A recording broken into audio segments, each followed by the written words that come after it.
question? Yes. Huzur, some sector of the Muslims believe about temporary marriage, and they what say marriage?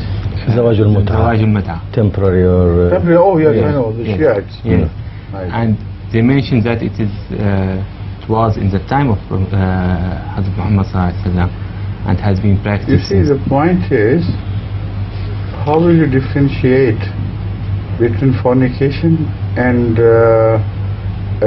this Mutaa marriage? First, let's understand the conditions. What is Mutaa? They say Mutaa is a temporary contract of marriage whereby the time is fixed and you pay something by way of alimony, and according to the fixed time the marriage is automatically cancelled. If this is the meaning, then when people go to the red light area and fixed a price for a certain time, what on earth is the difference between the two? Only what they need is now to employ some Maulvis to sit by you see, that's all. To make it Muslim, that's the only thing they need.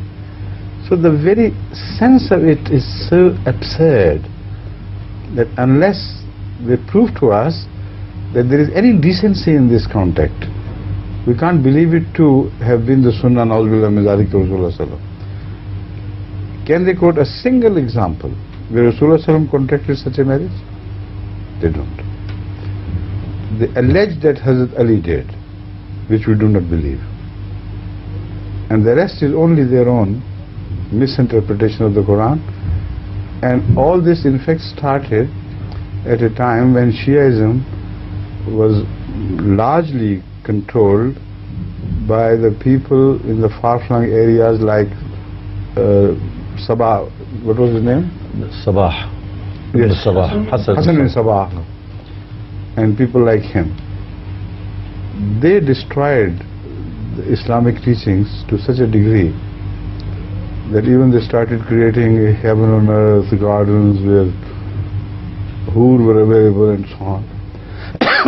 So all this shows the working of a diseased mind. And from then on it was acquired by the Shiites of later ages without any questioning much about the authenticity of these beliefs. So, as I said, you better ask them the boundaries of Mutaa, how short that can be and how long, and the authority from the Quran of these boundaries. There used to be some Iranian girls standing in the street with the Maulvi this time, and the people who visited Iran, Tehran, etc., they told me themselves. They said the mullah would say, "Come on, have a short nikah." So they paid for that, and the nikah was performed, and exactly after 3 hours the nikah was over. Is that not Mutaa? So draw a line between this and other things.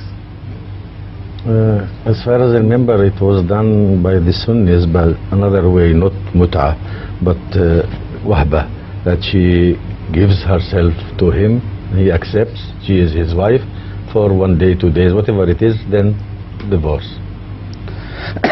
That's another way of catching the ear, instead of from here, from that way. These are all distortions. If you read Kitabul Hiyal, written by some of the mullahs, you will be amazed at, the stretches of their imagination when they think crooked. They can reach any corner, they twist themselves and reach everywhere. Strange. I can't tell you here, in presence of ladies here and presence of ladies watching the program as well. But if you read that book without perspiring, I'll begin to doubt about yourself. Right. Again, let's return to the question of limit of 4. if there is a limit of 4 wives and there is limitless opportunity for you to marry for a short while, then you can have 100 wives, in a matter of a few years, and with good riddance, pay a little bit and get rid of that wife. No problem, no maintenance, no expenditure. If a child is born, you are not responsible. Maybe it is born out of some other's mutaa, that sort of thing. If this is Islam, God, this would become the worst religion in the whole world. Yes. Other religions have at least they permit some bad things. I don't want to repeat for Hinduism, there are certain laws in Manusamarti which have been always targeted by Muslim ulama. But if this is Islam, Manusamarti is a noble book. See? Again, this Mutaa conceives a situation where it is only men who are roaming about and employ some sort of girls who are always available for Mutaa. But if they are not committing a sin, then it is obvious that every Muslim lady is also permitted to do Mutaa. Otherwise, if every Muslim lady, girl who is not married is not permitted to do Mutaa, then anybody who does Mutaa, the person with whom he does Mutaa would be stoned to death according to some ulama, or be lashed for 100 times. So when openly she can do that, that means you're also encouraging your girls everywhere in every family to utilize this. Where will be the order left? And if a child is born, what would you call him? You see, this is the most horrid thing that can happen to any religion. This Mutaa has implications so wide and so horrible. It's unthinkable how these people, prepare themselves to accept this as a noble injunction from Allah. Why don't you ask them what would happen to those girls with whom you do Mutaa? Will you stone them? Will you lash them? They would say no. So why, if your own daughter does it, why not? Then the bitterness of this will come to their mind, not otherwise. But Hadur, they look to it as it is a legal marriage. This is what I'm saying. If it is, they look to it as a legal marriage and not a sort of debauchery, then they should permit their own girls to contract these major legal marriages with every boy they meet. Why not? They go to school, college, and they have a legal short marriage for 2-3 hours with any boy, the next day with another boy. What is the harm in that then? It should be a legal marriage. Although they say this in some people in different ways, that in some special cases, like war, like someone is traveling away from the family for 1-2 years and he cannot spend for his marriage, he cannot have a real. But the point is, this 2-year concept is only in relation to some Hazrat Umar Raziyallahu Ta'ala anhu's injunctions and permission. This is not what they treat Mutaa as. So don't confuse these two things. If somebody goes out for a long time, why must he do Mutaa? Why not a regular marriage? So if he can do Mutaa, then for how long? That is the point which I am raising. If he can do Mutaa for 3 hours, where is the big objection against that? From which verse of the Quran or Hadith you have drawn your authority, which creates limits as well. So without limits, you can't understand any law. So a law must be fully defined.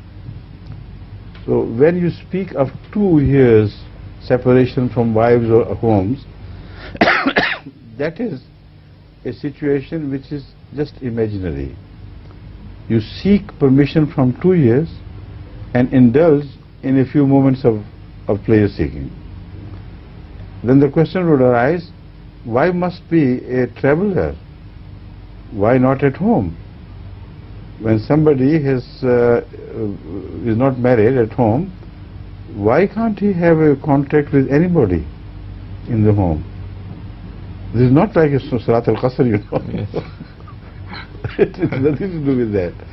So you try to understand it in all its limits and in the whole area of its application. Then you will come to realize that it's all absolutely without foundation. It's impossible. But when some soldiers go out for long periods, if they are permitted to marry shortly or in long term, that is the question. Then is it allowed for one soldier only or for all the army? If it is for the whole of the army, why should be required in the city's deficit? So the busiest business there would be of the mullah. It's stupid, meaningless.